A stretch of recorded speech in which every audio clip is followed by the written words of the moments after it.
Well, I was just saying to myself before I made this video, I was saying in my head, I was saying, this is the video I don't want to make.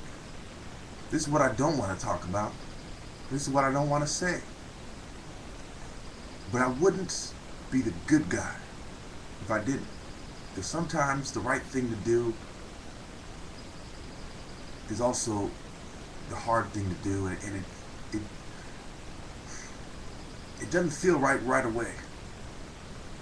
It doesn't feel right until you reflect and you look back at things in retrospective mode, you know.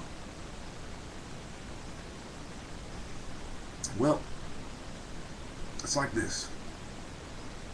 The Hausas and the Fulanis and the tribes that are Muslim and the members of tribes that are Muslim, okay, let's take the Hausas.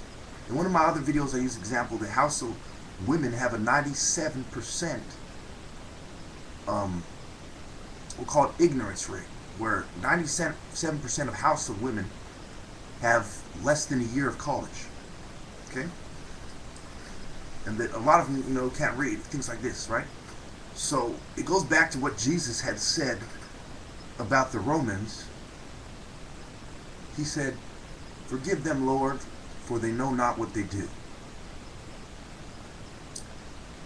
And it goes back to the only difference between one side of the army and the other, you know, the other army they're fighting, you know, one army and the other, is that what they think, you know, and what they think is based on what they've been taught, and how much education they have is based on, you know, how much education they have affects what choices they're free to have and what choices they never knew they have.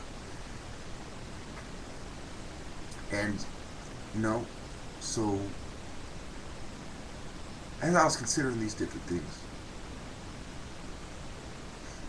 that even my enemies that were my enemy before I was even born, because they've always seen me as the enemy, and they've always plotted on me as their enemy. And if I went to Nigeria right now, and I went to these certain regions where the instability happens, like take Buhari. I call him Buhari the bitch, because he's a bitch ass motherfucker. He's a bitch ass little punk ass sellout little sniveling little bitch. You know what I'm saying? He's one of the few people that did time in jail that I would actually quickly say, yeah, that cocksucker deserved to do time in jail. You know what I'm saying? He led the coup.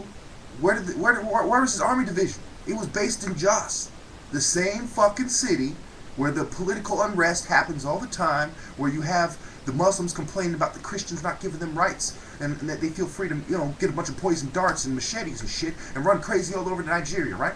That makes it okay, you know? And you really think that the Democrats will be the ones rigging the polls? You got a bunch of extremist Muslim fanatics accusing the people that pretty much never did anything wrong of rigging the polls. I mean, you got one warlike tribe that's a bunch of fucking fanatical psychopaths that raped and killed all throughout the 60s, okay? They're the ones accusing the victim tribe, that historically the tribe that's the victim historically. They're accusing them of rigging the polls. And to top it all off,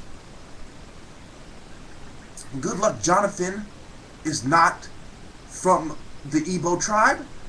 He's from the Ija tribe. Okay? So, not only was it not an Igbo that won, okay? It was a member of a small tribe, and they have the nerve to be mad about it anyway. Like, we don't care that it's not one of you guys. We hate you guys so much that just because he happens to be Christian like you, the guy who didn't even take sides, knowing damn well who's causing the riots and the disturbance in Nigeria, he didn't even call him out. He didn't say, hey, it's the Buhari and his goons. It's those goons who fund the Muslims in the north. He didn't even call them out. Okay? That's how neutral this guy is. And yet they have the nerve to say, oh, they rigged the polls. You think if we rigged the polls, that it would at least be an Igbo that won? You ever consider that? You fucking dumb fucking... Well, it goes back to...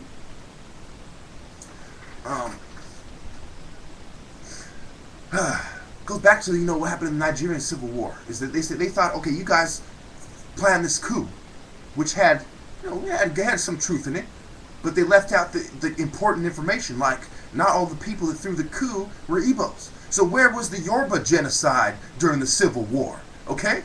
I'll tell you why there was no Yoruba genocide during the Civil War. It's because the Yorubas are not Christians. They're part Christian, part Muslim, part pagan. Okay? That's why there was no Yoruba genocide. Because this is a religious conflict. The religious conflict supersedes and comes before all of these other conflicts. The tribal conflict. Okay? The tribal conflict was a small matter that wouldn't have been a major conflict. You see what I'm saying? It doesn't matter without the religious conflict. The political conflict is almost irrelevant without the religious conflict. The civil disturbance is irrelevant without the religious conflict. So what is it? What is it? It's the corrupt Muslims against the good Christians. Sometimes you got the good Muslims against the corrupt Christians. Well, this time it's the corrupt Muslims against the good Christians. That's what it is. It's the people who are historically scum. They're scum before they converted to Islam, and they're scum after they converted to Islam. Whether or not they eat ham or have pork on their fucking breath does not change the fact that they are historically scumbags. And I wish they were wiped off the face of the earth in the 1600s, so I wouldn't have to read about what they did since then. But besides that, I would hope that the Lord would show them some mercy. Because, again, I very much doubt that they know what they do to do something so extreme.